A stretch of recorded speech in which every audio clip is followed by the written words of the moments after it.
Yeah, I really see the Occupy Wall Street movement as resulting from it's growing from the same soil as the Tea Party. I think the Tea Party was more like uh, blue collar like people like not necessarily with master's degrees that kind of thing who were upset about the state of American manufacturing industry.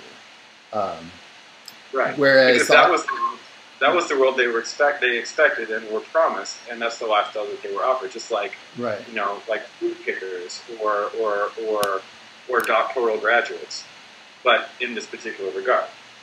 Exactly, yeah. So what's happening is that the automation is moving from the manufacturing sector to the knowledge economy, to like the more service economy, managers, that kind of thing, lawyers, doctors, even, um, and that's really what we're seeing now, I think. Right. So if we were like the Occupy Wall Street movement, if a lot of these people are educated young persons that weren't that that were offered something that went to school under the belief and a promise that kind of no longer can be fulfilled, or like a role of society perhaps that increasingly less that exists less and less, then this is part of an explanation for that. And that's kind of interesting. Like the reason like why these folks don't have jobs is because those jobs don't exist. And and if they needed to exist, then the wealthy elite would ensure that they do, right? I mean, like if the wealthy elite needed like all these workers to do things, in that were commensurate with the expectations that the workers had, then those jobs would exist, but they don't. Right.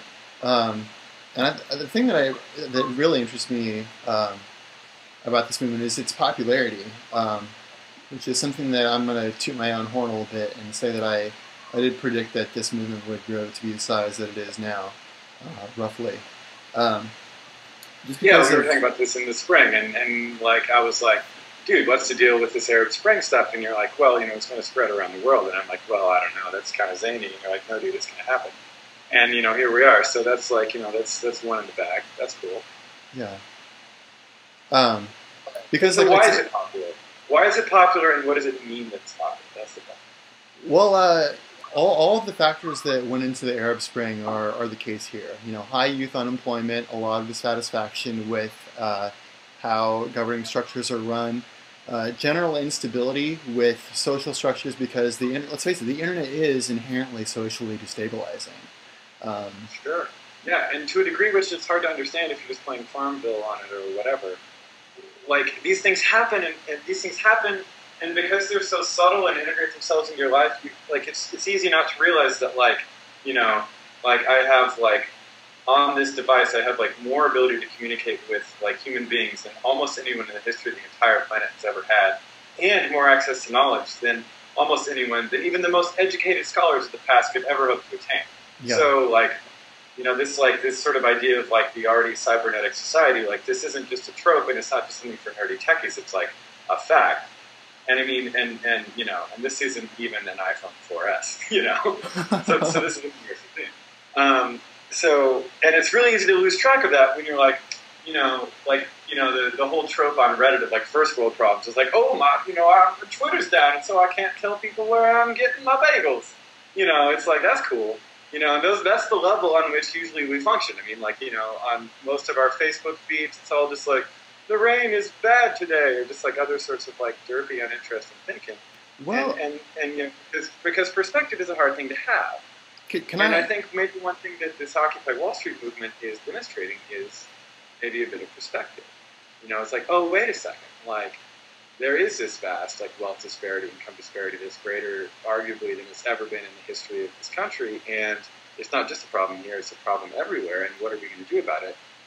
And I mean, that's actually a large leap in perspective, actually, I think, and it's global. I mean, like during the Arab Spring, and there was like the simultaneous stuff happening, like in I believe it was Wisconsin, and then like people in the Middle East are calling pizzas in to like support these people, and Well, not vice versa with the pizzas, but it's the same deal. Um, and now that Occupy Wall Street has been there for like a while now, like suddenly, like just today, and in this last the weekend, we're starting to see similar protests around similar ideas happening in Asia and around the world. So there's this kind of property of perspective that is destabilizing to the elites about the internet, because the internet, what is it? It's rhizomatic, it's lateral, it's all these kinds of things that things couldn't be before it existed. I mean, you used to have revolutionary leaders and a top-down system of information delivery and rhetorical, distribution, and now that's not the case. So that's really interesting. Yeah, I want to talk a little bit about why the global nature of these protests is so important, because I think what we're in the middle of it's nothing less than a global class war, which makes it different from other class wars / revolutions that we've had in the past, because it really denies the rich their favored method of dealing with these kind of uprisings, which is to take their ball and go home, as it were. When you have debates between the poor and the rich in countries about levels of taxation, what kind of social services you're going to have, one of the arguments against the more like social welfareist schemes is that the rich say, well, if you start taxing us at 45%, then we're just going to take our ball and go to the Caribbean or something, which was absolutely true. There was really nothing stopping countries from, or the leaders of corporations from moving their operations offshore. Which is, I mean, I'm not like here to cast more aspersions against that, but that is how things have historically worked. That's always been an option for them. But right. Now, capital flight, the concept of capital flight, like, oh, if business is bad here, I'll go elsewhere. And so then I think the argument you're making is like, well, if the whole world is the playing ground and we're all aware of this, then you can't really take your ball and go home because there ain't nowhere to go. Exactly. That is the argument that I make. And I think that's really what people are starting to kind of understand. If you talk to these protesters, they understand that it's not just the leaders of their own country. There's a growing knowledge, and this is absolutely facilitated by the internet moving information around at the speed of light around the world. That political structures as they exist now were built for the benefit of the privileged, and this has, I think, always been true, but only now do vast portions of the population see that and see an alternative to it. Another way that the elites have held on to their power is making them scared of other countries. It's not always necessarily a wag the dog kind of situation, but I don't think it's an accident that that say the United States has such a large military, and that it's such a part of the culture here is protecting us from scared people from other countries. Other people have talked about this at length. I'm just rehashing old ideas. But the point is that this is impossible to do anymore.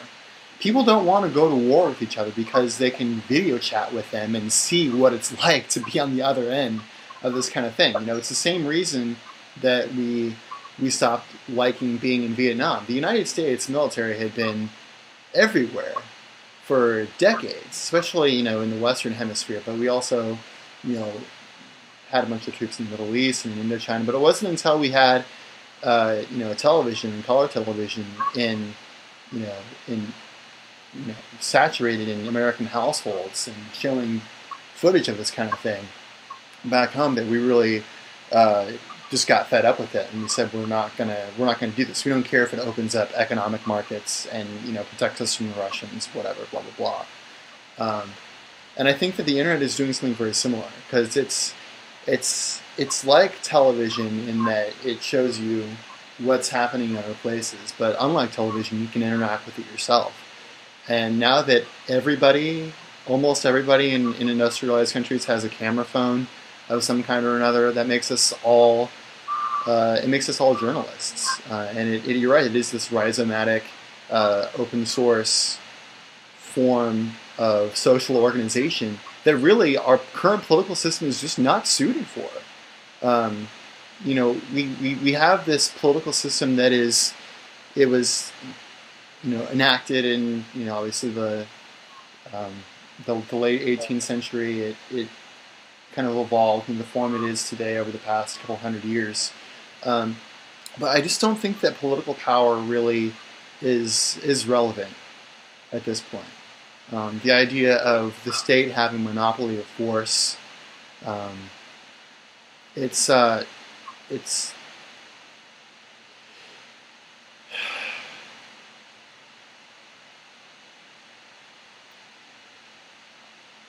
just a relic of a different era, and I understand I'm not making an argument there, so I don't expect people to fall in line there. But I don't know, maybe Jack, you could speak to that a little bit, agree or disagree.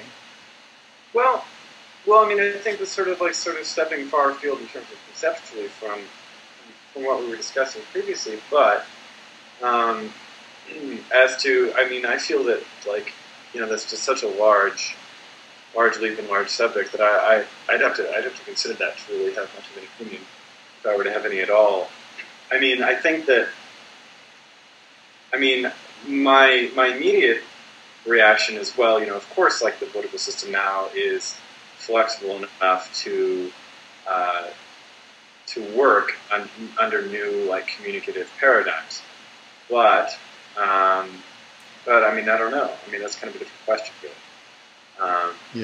Then what's behind Occupy Wall Street? How does this work? I mean, so you're saying there's a global class war, and I think there's some support in that.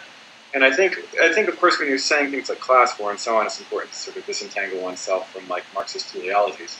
Or at least that's what I'm going to do. Which I think teleology in general is kind of a load of shit, and there's no reason for it. And also that things are extremely complex and it's very hard to see what will happen. And but that being said, yeah, I don't know. In regards to the political system being outdated, I mean,